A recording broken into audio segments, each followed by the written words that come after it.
Hi, my name is John Light, and I've spent over 20 years working throughout all corners of the recruiting world. Our podcast, Drowning in the Tech Talent Pool, is a resource to help you stay afloat and get ahead of your competition. Hi, and welcome. I'm John Light, the president of Sabretooth Recruiting, and today we are joined by Peter Saddington, Gianna Driver, and Jacob Silber to discuss AI's impact in recruitment, how it's changing the talent acquisition landscape, and how it's going to change your approach to the market, whether you're a hiring team or you're a candidate. And I'd like to start just really briefly, maybe an elevator pitch from each of our guests, because I got to tell you, they're all three different, but they all three play in some similar spaces and some overlap and have great perspectives, both on the data and on the people and in the market. Gianna, could we start with you, if you don't mind, to share a little bit about your background and where you are as a CHRO at Exabeam in the cybersecurity space? Yeah, thanks, John. So, I'm the CHRO of a cybersecurity company called Exabeam, and I've been in the HR people space for almost 20 years. And fortunately, at Exabeam, we are an AI-driven company. So when it comes to some of the topics that we're going to be talking about today, those are very near and dear to my heart. And I'm a huge proponent and believer that AI helps with the human experience. I think it actually enables and empowers us to be more human. And Peter, how about on your side? I mean, I know you've got your swag on for your current project with Garage ID. And if people haven't checked it out, they ought to check it out, because you've got a huge social media presence. You do a lot of interesting things, and you're a venture capitalist focused Web3, crypto, blockchain, all this. Tell us a little bit more that I didn't cover. Really appreciate being on here again, John. It's great to be able to talk about the future and the technology that we're invariably going to be using in the future. Long story short, I'm a perennial entrepreneur. Been doing it for over 20 years, using other people's money. I've raised multiple venture funds. I'm currently running a $16 million venture fund focused on the cryptocurrency, digital currency, Bitcoin mining, Web3, and AI and machine learning space. So we deployed $16 million over the last 18 months into these types of startups, and we're really excited about where AI and machine learning is going to be taking us in the future. And Jacob, you run a company and a venture group that deals in data. And share a little bit about that and your background, if you would, too. Well, so John, in the past, first of all, thanks for having me. In the past, when we talked a little bit about how AI is going to affect how people's work evolves over time. I think that inevitably cascades into recruiting, because it's going to affect what kind of skill sets people are looking for. And, overall migration away from the sort of what is my skill set to what is my capacity for tackling new information and new processes. Because I think it's an accelerant to what we've already seen. Okay, no, that's a great observation. Skill set focus shifting to capacity, because there's so much, I guess, that AI is going to do or could do. But as it relates to talent acquisition and the recruitment process, I'm curious to get y'all's thoughts and kind of roundtable action, if you will, right? I don't want anybody to get left out, because I think everybody's got a valuable perspective. But when you look at the recruiting industry as a whole, and what I like about this is we have entrepreneurs, we have corporate America, we have different perspectives coming in here. In general terms, what's the impact you see happening in 2024 and 25 when it comes to how AI is going to change or evolve the recruiting industry? I think it's a chicken and the egg consideration, right? The large language models that I've been seeing out there and been tinkering with and investing in teams that are building in it are absolutely and extraordinarily complex. The fascinating thing is that we're never going to be able to overcome some of the big players in that. Your Googles, your Microsofts, your Facebooks, et cetera. What's really interesting to us is that what's emerged over the last 18 months for us is second layer applications. And that is the chicken and the egg consideration, is what companies are going to be investing hundreds of millions of dollars into second layer applications because you can't own the large language models themselves. You're really going to be a client of these major powerhouses of data brokers and amalgamations of these huge models and these large language models that are out there. And so our companies like LinkedIn, our companies like your Twitters, or our companies like these social networks, our companies like your Microsofts and your productivity suites and your applications and platforms in that, are they going to be spending the time to invest in leveraging AI so that the candidates and so that the retailers and so that the job seekers are able to actually leverage this technology on the second layer, which is the application layer? And so you might say, okay, well, is it going to be, are they going to invest so that, like a field of dreams, so that people will come, or does there need to be uptraining for employers and employees and job seekers so that they know how to use and leverage AI technology? I think it's a really interesting conundrum. Obviously, for us as venture capitalists, we're investing in the second layer. We're investing in operators and entrepreneurs that are building applications. The really interesting emergent thing that I've learned over the last 12 months investing in these companies is that while it is really cool to invest in these platforms and this new nascent technology that's leveraging AI and all these models, the users are not informed on how to leverage these technologies. And so there's a huge educational gap and huge educational hurdle from an investment perspective and a prospectus perspective in terms of whether we're going to have ROI, whether we're going to have return, and whether these companies are going to actually make it. And so there's a real chicken and the egg consideration on both sides as to who's going to create the platforms that are viable and how are we going to educate retailers, job seekers, and employers to be able to leverage and understand how to use the technology. That is an interesting equation. I won't tell you I have a solution for it, but certainly from the investment perspective, it's one of those nuts that we're trying to crack. You know, that's an interesting thought. And I don't think I've articulated that myself, that it's not just the application. I've been saying for a while, and you and I have talked about it previously, Peter, that applications are the frontier, not the LLMs per se. We're all going to be building on those foundations.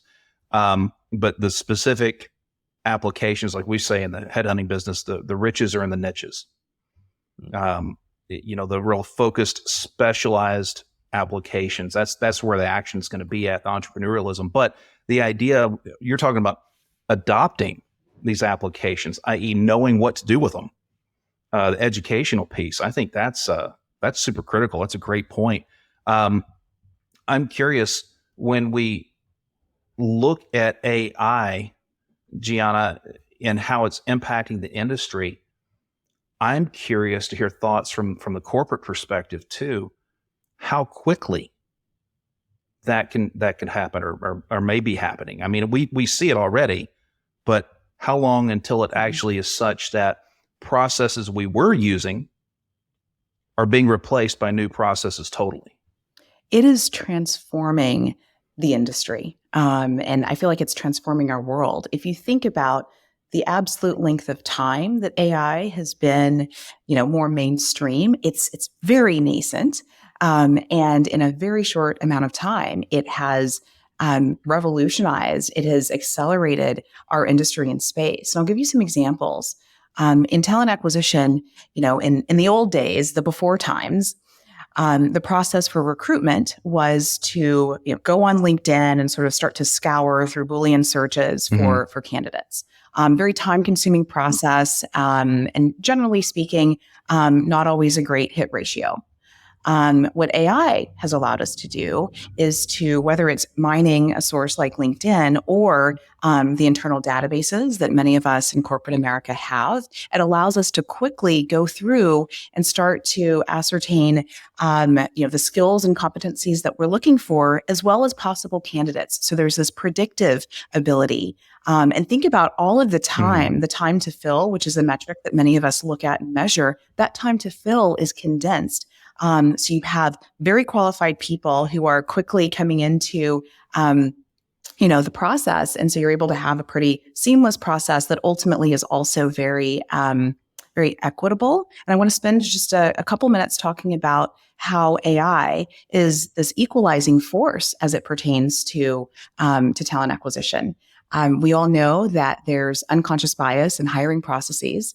And if you have AI tools that allow you to screen out things like, let's not look at names. We know that names can be, very, very narrowing at times, or schools or things like that. There are algorithms that truly start to look at someone's skills, at their potential to do the tasks that are listed in the job description. So it's really, truly turning the industry upside down in beautiful ways. Oh, well, I was just going to add on to that because, I think about the evolution of recruiting management software where, there's been sort of this evolutionary arms race between the job applicant and stuffing keywords, much as an SEO expert would stuff keywords into a web page, and the software on the other end to try to figure out who does what you really want. I mean, if you really want the right candidate, you want the candidate that has the skills, yes, but has the skills to learn whatever else you want to do. And plus, they sort of fit in some interesting way into the culture of the company. Mm-hmm. And all that stuff is extremely time consuming. Oh, and they're looking for a job right now. They're ready to move, right? So you have all these criteria, which are incredibly hard to tease out of a LinkedIn profile. But all of a sudden now you have an intelligent agent, which, hey, maybe they can go over and take a look at the person's, what they're doing on X.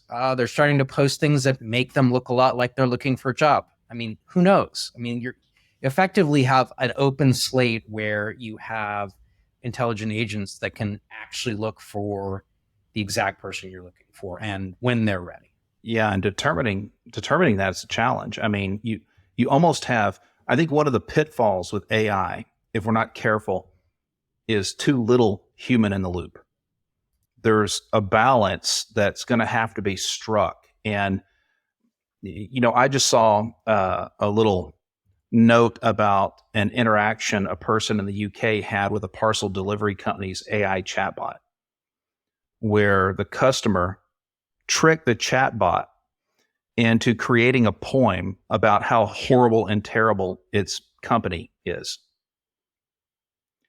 And there was not a human in the loop to make sure that qualitatively this was happening the right way, that the customer service was actually being delivered. And I wonder, how, if the pendulum's going to swing so far that we look at the recruiting work that is done, whether it's from a corporate, internal corporate perspective, an external perspective where I sit, how much of that is going to swing one way or the other? And there's going to be a perception of commoditization for talent acquisition, for recruiting in the marketplace. And I think that's very, very important because in the final equation, people work for people. And you stay and you thrive because of the people you engage with. And I think there's a place for AI, especially though, in determining, we focus so much, does this candidate fit with what I want on my team? But how much effort do we put into understanding, does my team and its culture and how we go about things, does that fit with the candidates we're after? We need to be looking at it from both sides of that. And so following on that, I'm curious to hear, how do you see AI changing the relevance, necessity, if you want to put it that way, or the value of recruiting services? And I think it's a very relevant question. LinkedIn just popped out their top 25 jobs, growth job opportunities categories, if you will, for 2024. Number 8 on the list was, I think, AI developer. Number 10 on the list was AI engineer, architect, something of that nature. Number 9, recruiter. I mean, we can't get rid of these guys. Gianna, what do you think about that? Yeah, I think that AI, in some ways, I think it alters the role of the recruiter, but it doesn't replace the recruiter. I think it makes the recruiting process a lot more efficient. But ultimately, there's that old adage in HR that's that people don't leave jobs, they leave managers. So AI can help us have a much more focused pipeline, right? So to Jacob's point earlier, AI can help us make sure we're talking to relevant candidates who have the potential and capacity to do the jobs that we want to do that we want them to do, and likely at the timing that's right for them based off of, all of the various data inputs. That means then that there's this pretty qualified, I would even say super qualified group of candidates that's being, presented or given to the recruiters. Well, that's fabulous. But now the magic is a human one. Now the magic needs to happen between the recruiter and the candidate. Because at the end of the day, the candidate is still a human being. They're not a bot. They're not an AI. And so that connection with the recruiter needs to be strong. Then, there's the process of, okay, they make it through phase one of the interview process. Then they go on and they speak with hiring managers and that type of thing. And that connection, AI can't replace. AI can help us have a higher success rate and target rate, from a values perspective and workflow perspective. But ultimately, that connection between the person and the team and the manager and vice versa is what's going to make it successful. I have been so steeped in as a practitioner and operator of AI, and I created a long 30-minute plus video discussing my unpacking of all of 2023, where I put all the data together. Long story short, I averaged over 4.5 conversations per day with AI. I averaged 2.5 hours a day leveraging AI. I've created over 3,500 images, videos, and pictures. Some of them indistinguishable from real or fake. Leveraging AI. I have been absolutely steeped in this world. And my biggest concern always that comes to the forefront is competency. I am no longer a believer that competency can truly be measured. And the reason is because AI allows any individual to sound like an expert. Now, there are obviously the human aspects of recruiting in which we want to show visual agreeableness and video and all of these things. Fair enough. Right. However, the underlying base structure of people learning how to leverage AI, in the recruiting world, you guys know there are people called professional interviewers. They're so good at getting jobs. They can't hold the jobs for more than 2 weeks or a month. And certainly as an entrepreneur and a venture capitalist who's hired over hundreds of operators and people that we've invested in, I know this to be true too. I've met some of them myself. And so I've gone as far as to say, because my children use AI with constraints and with guardrails, but they use AI every day. And we had a conversation probably about 15 months ago where I told them that I no longer expect them to ever write an essay.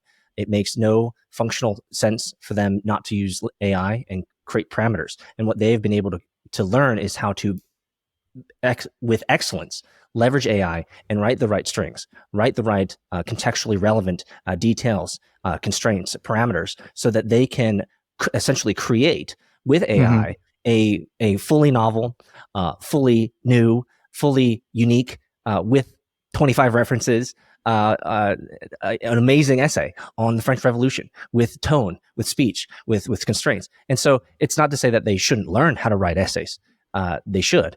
However, we have these pilots and we have these co-pilots and we have these assistants and we have these chatbots that we can now program. And my children are doing this, that are absolutely outstanding. And it is almost impossible to fully understand, and you guys can correct me if I'm wrong, coming from an engineering perspective, that's my perspective, is that I find it's going to be absolutely very hard to truly understand competence outside of just the interview process as I know it. And so I think the recruiting job is going to have to become more technical, number one. And number two, there's going to have to be second and third layers that are emergent to us now, that need to grow in the recruiting space, because I've seen videos of people interviewing and they have a chat bot right next to them. Every time the interviewer asks them the question, they just look down and they see that the AI is capturing the question in real time. It's typing out the answer for them in real time, and they're able to fake that. There's one guy, I guess he was building airplane parts, and he basically passed the interview talking about thermodynamics, in which he had no true understanding of what the thermodynamic ramifications of these particular decisions are. And so it's super fascinating. I'm not a gloom and doom guy, but I think the recruiting game has to change. I think the underlying technology is a forcing function of that. And Jacob, we talked earlier, you touched on how this is changing, like the design of jobs and responsibilities. You're talking in descriptions, you're talking about capacity versus skills, which I think is what Peter is kind of touching on, alluding to there, is that if I have the capacity to read and talk at the same time or nearly the same time, I can fake it till I get a paycheck, make it, I guess, however you'd want to put it. What's your take on how that's developing? So I think of a couple of things. A job that I interviewed for a very, very long time ago, where it was a technical interview, and they asked me, "Hey, here's this scenario. You have this happening. What are you going to do?" And so I said, "Well, this is what I would do next." And we kind of went through this process. And at the end, I said, "Well, so what's the answer?" And the interviewer said, "Oh, there is no answer. I just wanted to see how you thought through a problem." And I think that is going to become a much more significant aspect, which is, can you get to an answer, or do you have a process to get to an answer? What are the tools you can leverage? What are the thought processes you can leverage? Not, do I know an answer to X question? Because, it's going to be like, can I recite, the Iliad in Greek? Well, that's really nice if you can, but it's not an applicable skill anymore, in day-to-day life. No, but that is pretty cool if you can do it. It would be very cool if I could do it. I cannot. I like what you said about, do you have a process? So I have a client this past year who came to me with some, what I would say are some novel jobs that they wanted us to work on. And novel in that they would take a traditional hard skill, chemistry, electrical engineering, whatever. And they wanted someone who also was a data scientist and who could do some measure of development in Python. Okay. Number one, I don't know if those people really exist in any kind of mass. So it took a lot of searching to find them. But number two, some of the skills in that, traditionally have been contained in 2 or 3 or 4 or even a whole team of people rather than just one, to your point about capacity. But during the interview process, what struck me as interesting above everything else was that they were very focused on, how do you apply math or data science to solve a problem relevant to our company, relevant to our business. And what was interesting to me is there was never a right answer. It was all about understanding their thought process, every stitch of it. And number one, it drove me a little batty, because they were from Europe, and you're dealing with a bunch of Americans here with different educational systems and nuances. But Gianna, how does that strike you? Are you seeing that sort of thing bubbling up as well? Absolutely. In fact, as I listened to you, I was transported back to my Wharton days. And so what happens at the end of business school is, people go out and they interview, and Wharton's kind of a funnel for McKinsey and, a lot of the consulting firms. Right. As part of the interview process, you're often given situations, right? It's kind of role-based situational interviewing, which, by the way, I love. I think there's a lot of really, really gold nuggets that you get from that process. And so it's the typical sort of questions like, how many tennis balls would fit in a Boeing 747 or the Sears Tower, or those sorts of things. And what matters is not being right. What matters is getting to, how does this person process, analyze, synthesize, and think about getting the right answer? Because ultimately, in our day-to-day jobs, there's often not necessarily a singular one right answer, but it's more about, how does this person work with others? How do they process? How do they think about thinking? And I think that, with AI coming into the recruiting space, it's critically important that we create structured interview processes that get to the heart of this, so that it's not, just walk me through your career history. It's more situational and role-based that says, there's not a right answer to this. There could be a wrong answer, but walk me through how you would solve this problem. I also think there's something about having teams do live interviews, so that it's not just a one-on-one setting, because often when you're going through, your career, you're working with groups of people. And I think that that's something that AI often overlooks. So how is someone going to integrate with the rest of the team? So it's a good point, because I don't know if you ever watched it, but there was a reality TV show on that followed the selection process for military special forces and various groups and special operations, from the PJs and the Air Force to the Green Berets. But what fascinated me was the selection process for the Green Berets. and it's true for all of them, but the one about the Green Berets that was so interesting to me is you took a bunch of people who were relatively new to each other. Maybe they had some history. Maybe a few people knew each other.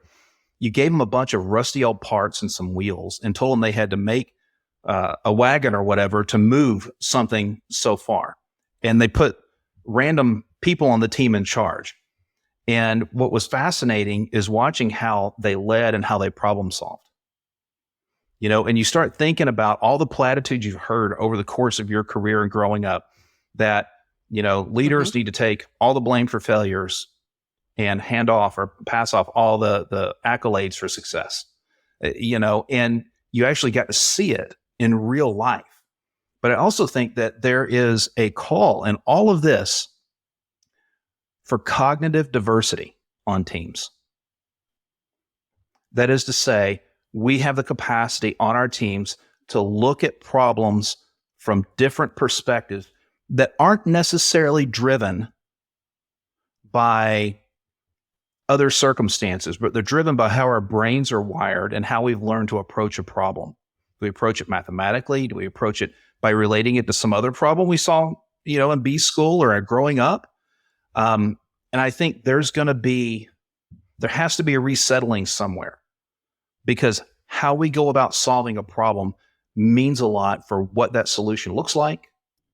And I think that's more critical now than it's probably been in decades, because we're dealing with a technology that's flowing through everything. The closest I could come up with in recent time, and I don't know, Jacob may remember this. I don't know that you guys will, but when the fax machine took over for mail, and then it was replaced by email. Yet we all had emails in the late 90s for business, right? And when Hotmail came out, and then Gmail followed, and Yahoo and all this other stuff, I still had a fax machine in my office all the way to maybe, I don't know, I think the last office I had one was 2015. There were companies still doing business with thermal paper and fax machines. I think there's still going to be companies not adapting to AI for recruitment or a lot of other things for years to come. But there's this huge opportunity to kind of remake things, because and I think, Peter, you may have touched on this a little bit, but when you look at AI and how it could alter recruitment processes, both from a candidate perspective and the hiring team perspective, we've been using, I know in the recruitment business as a headhunter, retained search, contingent search, these things have been around and pretty much the same process since the 60s or thereabouts. I think it's a ripe time, or the time is becoming ripe at least, to see some alterations and maybe some novelty in the whole process itself, not just the application of AI, but how we go about recruitment or job seeking. And I don't know what your thoughts on that might be, but I'm sure you're seeing something similar. When we look at this, I see a fantastic opportunity to redevelop or introduce better processes around recruitment, because retained search, contingent search, and some of the other areas, we've been doing this stuff since the 60s, and the process really hasn't changed.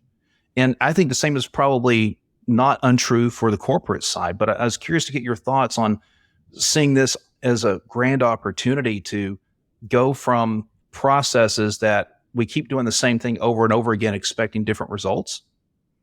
Maybe it's time to change how we're going about that. Yeah. So what is really interesting about AI is, again, this chicken and the egg consideration. I think, and I'm not an expert in recruiting, you guys are the experts in recruiting, and I have a very, I think, distinct and unique vantage point from where I sit as an investor and deployer of capital into individuals. So let me start first with this. I think the recruiting process as it's known today is pretty robust. I think from what I understand, there's multiple levels of it. There's the pre-screening, then the screening, then meeting the team, meeting the boss, understanding culture, right? And there's a lot of the human element in the recruiting process today. And I think that is pretty robust. And I think human nature, until we move to the matrix and we have, chips in our brains that enable us to be able to search on demand and have no latency from that. Until we get to that point, I don't think that's going to change. I think what is the challenge? I think the challenge is that AI is going to increase efficiency of these first and second layer filter mechanisms of the interview process. My concern is the dynamic changes that the AI will have an over reliance on AI. And how are these models being trained? Who's creating the constraints? Who's creating the dependencies? Who's creating the filters? Who's creating the, John brought up earlier, biases. Right. There are biases. I write code for a living, so I have biases when I write my code. I'm not unawares of this. There are particular methods, frameworks. There's particular vernacular that I will use that is different from others. There's a different contextual consideration when I write narratives in code than others. And so this all amalgamates to something that is wholly unique in my code versus someone else's. Now, if you're going to be the controller or the holder or the oracle or the gravitational center of those models, I would want to understand under the hood. I would want to understand what are the filters, what are the constraints, what are the dependencies, what are the biases, what are the filter mechanisms, what are the first and second layer and third layer considerations when the if then loop ruins, gets ruinous, right? And so it's going to be really interesting to see how people use AI, not only to get a job as a potential, job seeker or a potential employee of a company, but what I think concerns me most is who's going to be the holder of these? Who's going to be the owner of these models? And are these models going to be fair? Right. And fairness is something that we could probably wax poetic on for a long time in terms of our different perceptions of what fairness is, given the context and competency, for sure. But the thing that I care about as an operator and investor is, what is the underlying technology? Is it safe? Is it scalable? Is it leverageable? Is it usable for a mass audience? And will it not have the implicit biases, or will it not have constraints that make it inoperable for people who are actually trying to use it well? Absolutely. I mean, we already know that AI has biases, right? I mean, you don't have to look that hard. But I'm going to also riff off of something Gianna said, which is, say you want to put together the A team. You don't need 3 Facemen and 1 Murdoch, to go back to an 80s TV show, which some people will remember, right? You need one of each team member. So could we be moving towards a more optimal scenario where, instead of hiring all the same person with all the same viewpoints, because that's what our bias will indicate for us to do, right? We go with what's familiar. If we can start to have some expansion there and actually build these, optimal teams where we get lots of different ideas in, and that combination of ideas actually produces a better output. Because if I did the same thing as my business partner, we would be in very bad shape. But we have a good overlap, but we also have distinct skills, and that's hard to build. That's one of your traps in the recruiting process and the interviewing and the culture. Well, and I'm curious. Let's talk about pitfalls for a second, right? The bias is an obvious one, and let's be frank. There are some biases that may be called for. It may be a bias to where we want to look at candidates who have experience within our industry context. A tech company may not want to hire, a counter salesperson at a Tractor Supply store. I shop at Tractor Supply, though, for our garden and stuff. And I work in the tech space. So, I mean, you can't have crossover. But there's also bias, I think, it could be for or against people that I would call qualified outliers that could be built into a model. For example, I had a podcast guest last year who is a CIO. Her undergraduate degree was in the humanities. Never even thought about going the IT route. 20 some odd years later, by virtue of the great work she did, her intellect, the capacity to upskill herself, and working with the right mentors and leaders, she's a CIO of a publicly traded company and doing quite well. But the machine may look and say, oh, they don't have the right educational background. And you and I, as a recruiter or a hiring manager, might look and see a qualified outlier. And that could be a pitfall. Or, man, I only want somebody who's got XYZ degree, Well, XYZ degree maybe wasn't even offered in the US until 2005. So by virtue of that, I'm excluding anybody who got a degree and is older, in which is another corporate compliance pitfall. So what pitfalls do you all see? Not just, it could be in the bias realm, but in other areas that we need to be watching out for as we adopt this technology into talent acquisition. And I leave that open for anyone who wants to throw something out, because I don't know them all by any stretch. So I think the thing that immediately comes to my mind is I think about the unchanging aspects of recruiting as it stands today. I think there are two particular considerations here, at least in my mental models, which is number one, human judgment. I think human judgment absolutely needs to be a mainstay in the recruiting process. And number two, relationship building, which I think recruiting as it stands today does effectively well. And as I think about this from an economic equation, let's just say, for example, a recruiting process takes 30 days. I think what we're going to find with AI is the front end of that is going to be extremely efficient and economically efficient, and that we're going to be able to create the right filters. So what used to take out of the 30 days, maybe I'm making stuff up, you guys know better than I, but let's just say 10 out of those 30 days is the first layer of filtering resumes, keyword search, typical Boolean type of things that are obviously going to be enhanced by AI. And so in the usual case, it's 10 out of those 30 days, so a third. AI will maybe turn that into 1 day out of 30 days. And so the front end is going to be extremely efficient. And so what's going to need to change from a human perspective is that we're going to need to spend 9 more days than we're used to in this simple mathematical equation, 9 more days than we're used to, focusing more on human judgment and focusing more on relationship building than before. And I think that is going to need some tooling up because while now, again, I'm ignorant here. While I believe that the current recruiting process in human judgment and relationship building and understanding cultural context, cultural fit, these types of things is quite robust today. I think with AI, it's going to create emergence, which is a fancy way of saying we're going to find ways that people can leverage, hack, take advantage of AI so that they can pass these first layers quicker and more efficiently. And so the human interaction needs to be even more robust, more thorough, and in a lot of ways, a little bit more judicious. I'm going to chime in and I say, first of all, I agree very much with what Peter's just shared. I think that AI will speed up and enhance the existing recruiting processes that we have.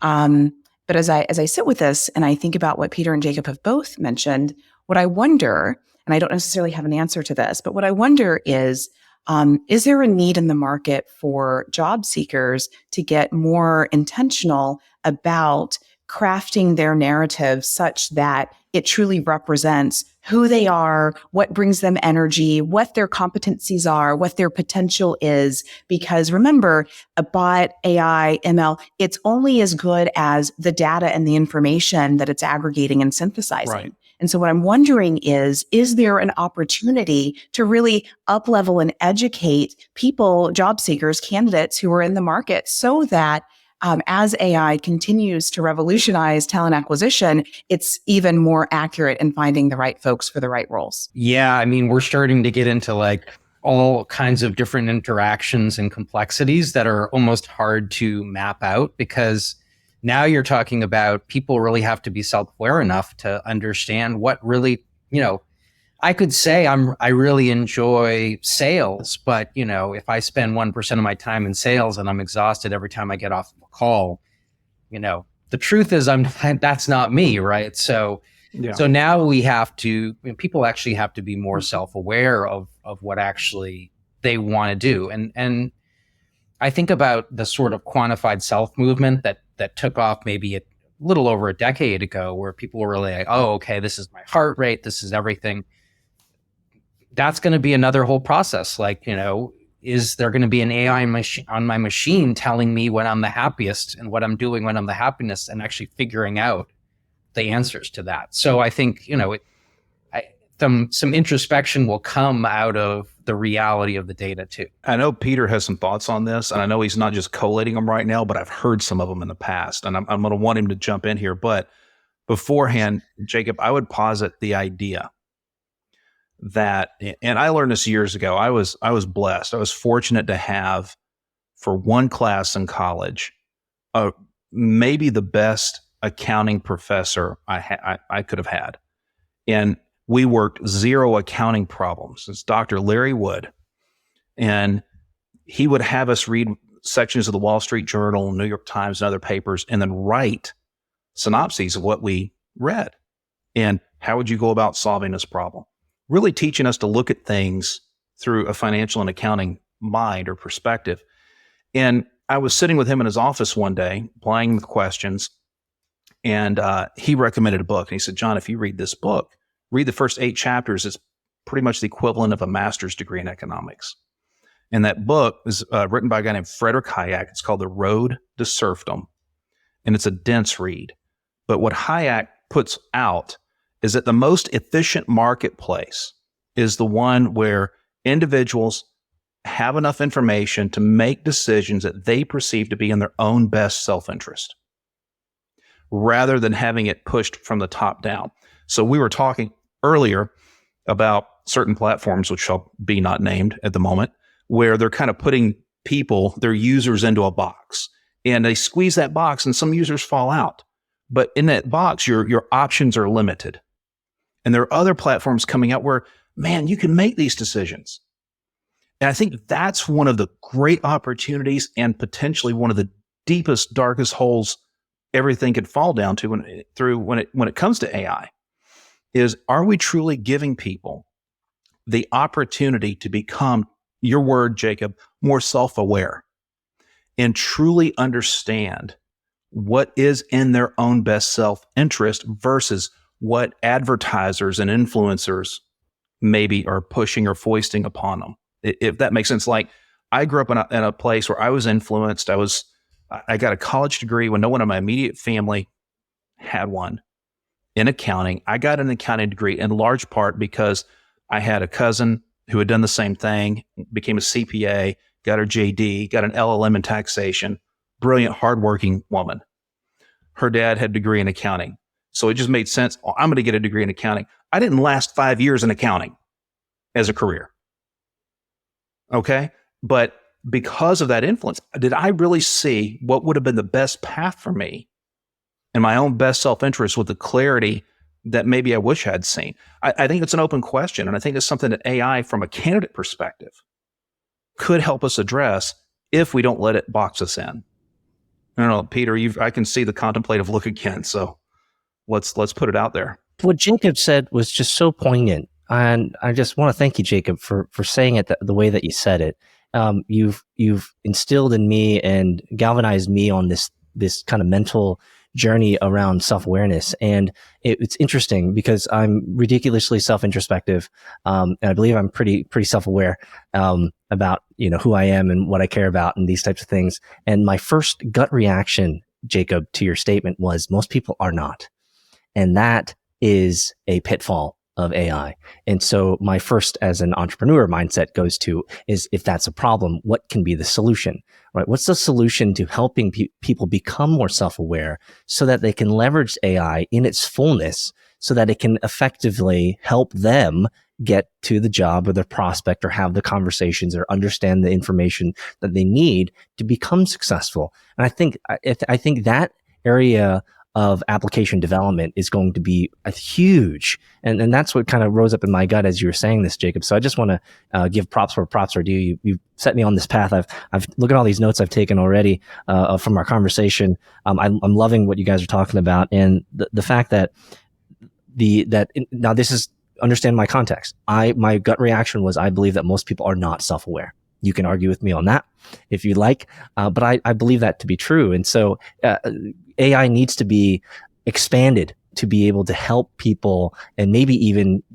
train them, kind of like how we train models in AI, train them to leverage these new technologies, these new tools, these new functions for the benefit. Thank you. Well, I appreciate that. I just want to add something onto that, which is that, what is really the best outcome for a company with relation to employee? It's an employee that does the work that needs to be done and finds fulfillment in that, right? Because a fulfilled, happy employee is going to be an employee that's solving problems that don't exist or that people don't know about, right? So you get amazing virtuous cycle here when, people can achieve their life goals, pay their family and solve the problems of business. Another interesting idea from the conversation that I've heard so far, we've talked about biases, we've talked about leveraging technology, the need for expansion of this technology, the need for self-awareness and more understanding holistically around the industry and how the industry is invariably, as a complex system, going to be affected by every decision that's made within the AI as corpus. What is, I think, emerged to me during this conversation, which I never thought about before until you guys, so thank you so much for that. It's not a good thing, but I actually thought that with AI and the leveraging of AI, we can actually create more separation in companies, more separation in culture. And you might say, what is your thinking about that? My thinking is, if I am, and let's just use an extreme example, if I am part of a radicalized group and I'm creating technology, well, guess who I want to hire?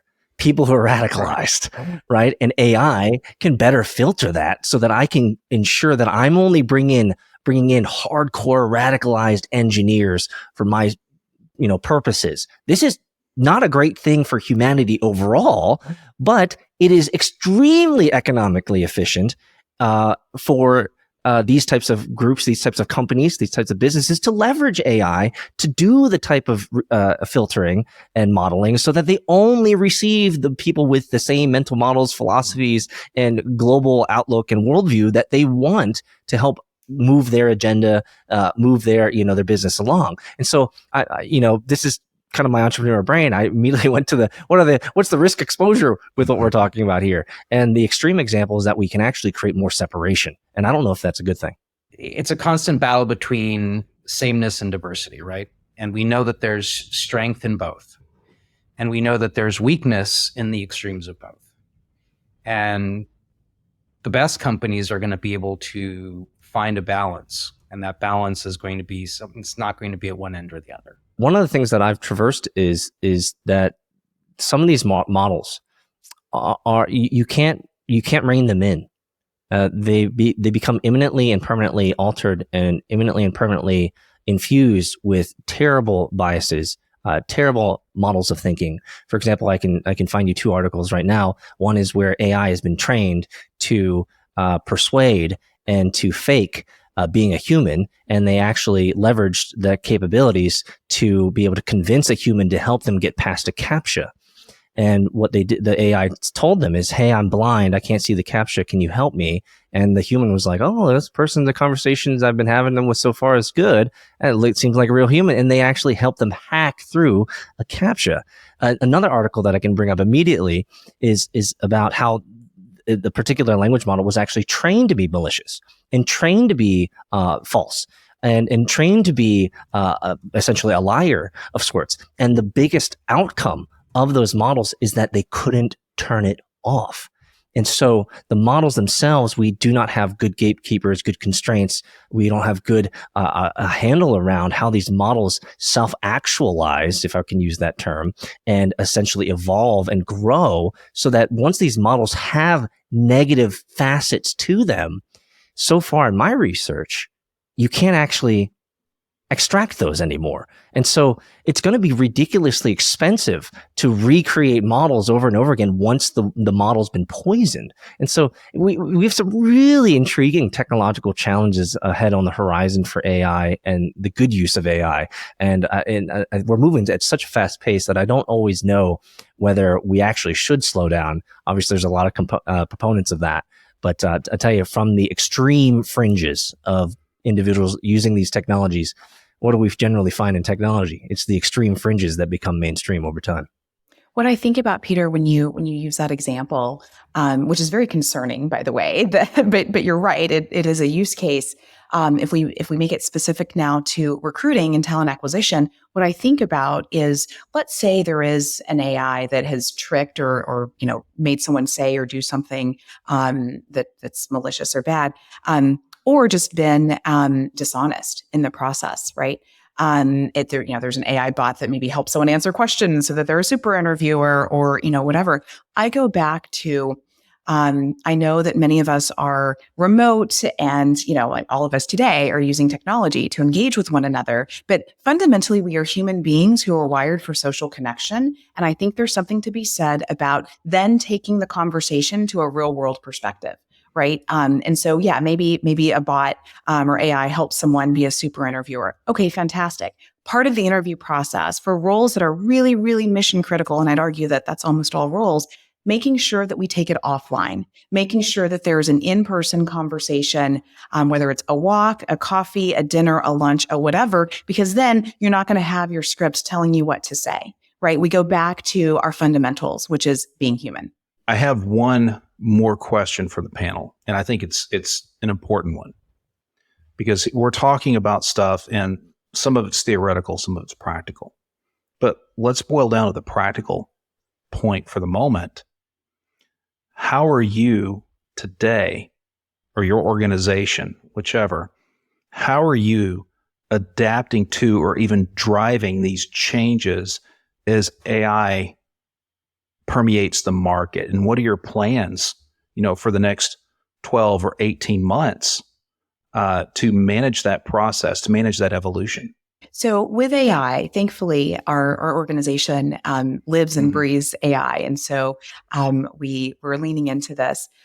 AI helps us assess and analyze what's working in the talent acquisition process, the analytical capability of AI to, again, ingest large quantities of data and help us figure out, okay, we're fishing in the wrong ponds, or, oh, do more of this, less of that. This is more cost effective than this other strategy. AI has been fabulous in that regard.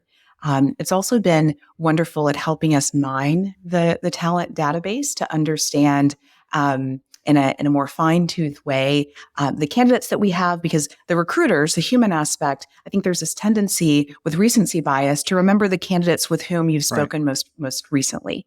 And AI is algorithmic in nature, so it allows us to kind of expand the funnel. And then furthermore, what I would say is, as we think about AI and its transformation in corporate America, it's not just the talent acquisition process. That's the very beginning part of the employee life cycle and journey. We're adopting AI throughout all parts of our business. So whether it's performance management, the annual benefits process, and open enrollment process, how do I figure out the benefit plan, the healthcare plan that's best for me? All of these types of things, there is an AI use case there that helps us get to better outcomes and answers. So really excited about where we are and really excited about where we're going. Oh, yeah, great point. And I would throw out the idea too, that first beginning of the process actually is before talent acquisition. When you talk about brand and reputation and appearance in the market, how your organization or your team's perceived, or even your industry, that those can all matter. And I think AI offers us an opportunity to also, on the other end of that timeline, to remain engaged with people, because sometimes people will leave companies for other opportunities. They don't burn bridges. They have good relationships. They're very competent. They're a good fit.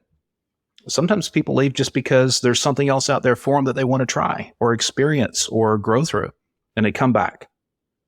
And that's an underutilized source of talent that hopefully AI can help us lever more in the future as well. Jacob, what are your thoughts on that? It's a great question. I mean, I don't even necessarily know all the aspects of how it's going to change our business. I mean, I know it already has. We started using GPT-3. It's probably it's got to be almost 2 years ago. And it significantly changed content generation process, part of our business. I'm sitting behind me with a picture of the storming of the beach of Normandy, as done in Cubist style by Midjourney, right? So this this is a custom piece of artwork. I mean, there's so many other little aspects of my life. We got everyone ChatGPT in the company, not because I expect people to use it, but because, it's like I want them to have access to it. Just, it's there. I think probably the next iteration, not even from a recruiting standpoint, is going to be, okay, we know it's out there, but now we've actually got to start using it because we know that there's value. But I think what I'm probably the most excited by is that our next iteration of growth, just finding out from new hires, potential new hires, hey, what are you using AI for? Because those kind of conversations are going to, I think, propel a lot of growth. And maybe the answer is nothing. And maybe the answer is, well, I don't know, but I'd love to learn. And I don't think there's going to be a lot of people we're talking to who say, I don't want to have anything to do with it, because I just don't think that's not a realistic place that we can be in our business. Yeah, that's like insisting that I'm not going to use email today and I always want to use my fax machine. Times are changing. So for us again, my context is venture capital and startups and investing. And so we claim to be Web3. We claim to be forward thinking, tip of the spear, and we try to exact that as much as we can pragmatically, and not just have it be a placard on the wall. And so we've gone to the extreme here. And so how we differentiate candidates, well, first off, most of the candidates that we find for the opportunities that we invest in, it's mostly through network and relationships. So that's table stakes for us. We rarely use any type of recruiting software. It's always like, who do you know? Who's built something before that is tangentially and contextually relevant? Do they have the good leadership characteristics? Do we have great references, et cetera? So very much a deep network and relationship based first part of our recruiting. And so the second part, we get really technical because we're looking for technical founders. We're looking for technical engineers who can build things quickly. And so we actually use AI as a differentiator, as a checkbox. If you're not using Copilot for coding in GitHub, then we're not going to take you. I can write unit tests so much faster, test scripts, integration tests, performance tests, concurrency tests, every aspect and permutation of UAT or user acceptance testing, using AI and Copilot. And it increases my efficiency, my effectiveness, and my code coverage by 10,000%. And I can tell you that as just an engineer myself. So we actually use it as a differentiating mechanism. If you're not using AI and coding tools today, then we're not going to look at you. It's not that you don't have the great mindset or the leadership or the technical skills, but AI from a technical and engineering perspective has created the ability to do things that would take an entire testing team of 4 people, and I can do it all with Copilot now. And so it is a huge unit economic consideration for us as an investment. We get more bang for our buck. And obviously we're here to help support and grow these individuals and candidates that we apply to these startups that we invest in our portfolio companies. But if they come to us and they say, I just don't know, it's not something I've dove into, it's like, well, we wish you the best of luck. Please do. We know as engineers and founders that it's an amazing technology and it makes your workflow even better.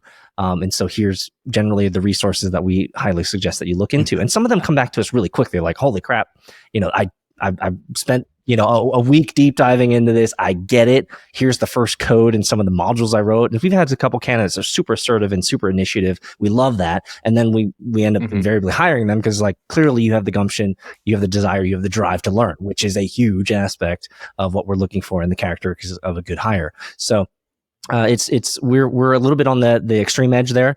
But again, we use AI to differentiate candidates at the investing level. I'm indebted to you three, and as soon as we get this chopped up and moving out, I'll be reaching out, tagging folks, saying hello, and I really, really appreciate it. And by the way, this is the first online panel recording of this nature I've ever done, so thank you all for making it easy and being fantastic. I really appreciate the fact that we could bring together some cognitive diversity across the panel, because we all come from different, even if they're related, spaces, and I just really appreciate the thought process, the input that you all shared. So thank you very much for that. You've been listening to Drowning in the Tech Talent Pool. This podcast is sponsored by Sabretooth.